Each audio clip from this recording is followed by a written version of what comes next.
Good morning, everyone. Welcome to Grace Online. Thanks very much for those announcements, Frankie. That was fantastic.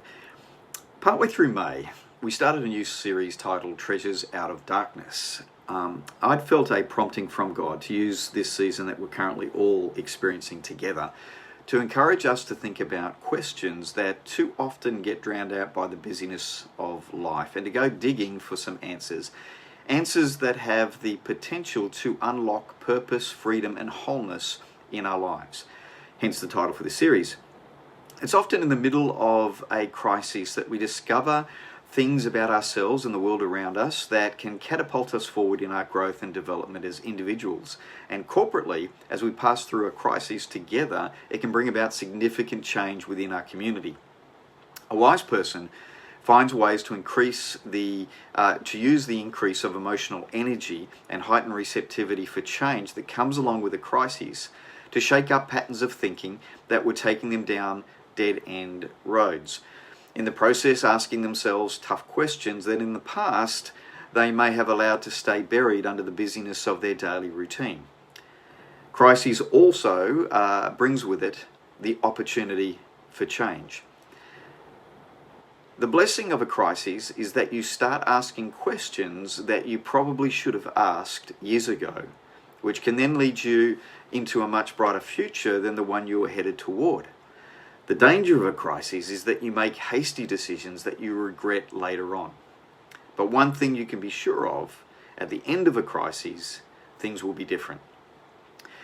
Now, the premise that we're building all of these messages on is the realization that we were created in the image of God and are not simply biological constructs that lucked out in the lottery of life. Now, if you haven't listened to the first message of this series, I just want to encourage you to do that right now because it helps to lay the foundation for where we're going today.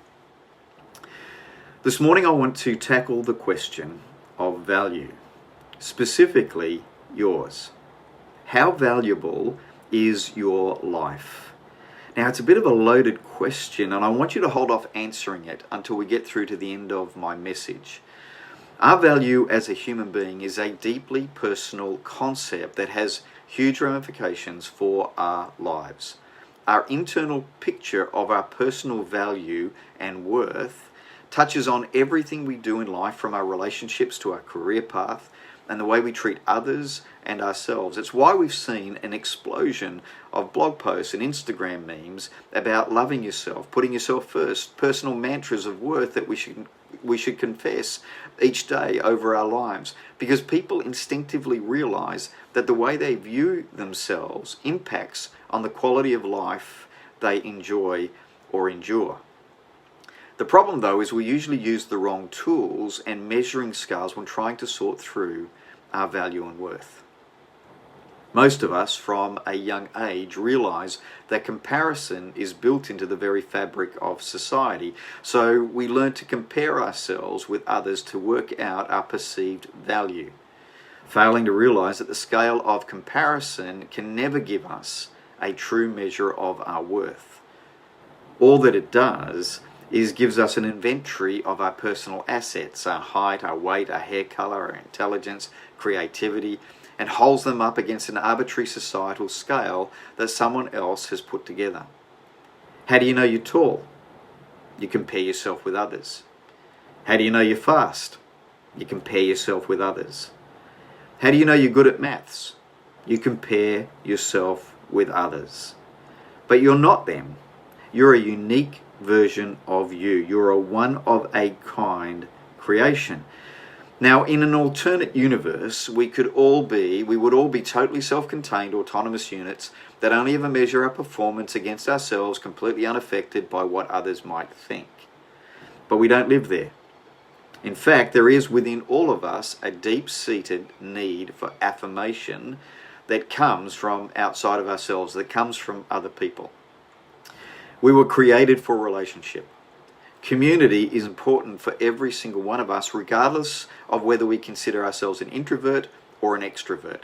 It's why we're so susceptible to the seduction of comparison. It only works when there are others around to compare ourselves with. Jesus turned the scale used by his culture to measure personal value completely upside down. He wasn't impressed by titles or position. He made out that being wealthy was a hindrance rather than a help in life. And he championed and spent time with the least of his community, more so than the powerful.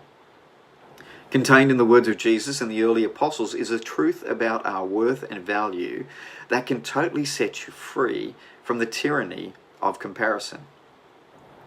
Jesus uses a new measuring scale that we all need to embrace, and it has nothing to do with our assets or attributes. He uses the scale of God's love for you and I, the love that God has for you and I, to define our real worth. And until you truly understand how much God was willing to pay for you, you'll never grasp a hold of your true value and worth as a one-of-a-kind, unique creation of God. How much is a house worth? It's worth what someone is willing to pay for it. The value of a house is determined by how much someone wants it.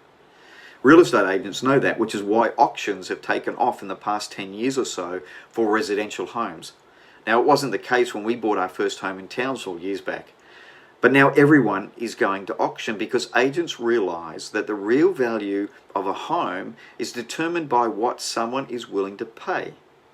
So let's not set a price, let's see how far they're willing to go when competing with others. The love you have for something determines its value in your eyes. What would God give for you? Jesus has already told us in John 3:16 the extent of God's love for us when he said, "For this is how much God loved the world. He gave his one and only unique Son as a gift. So now everyone who believes in him will never perish but experience everlasting life."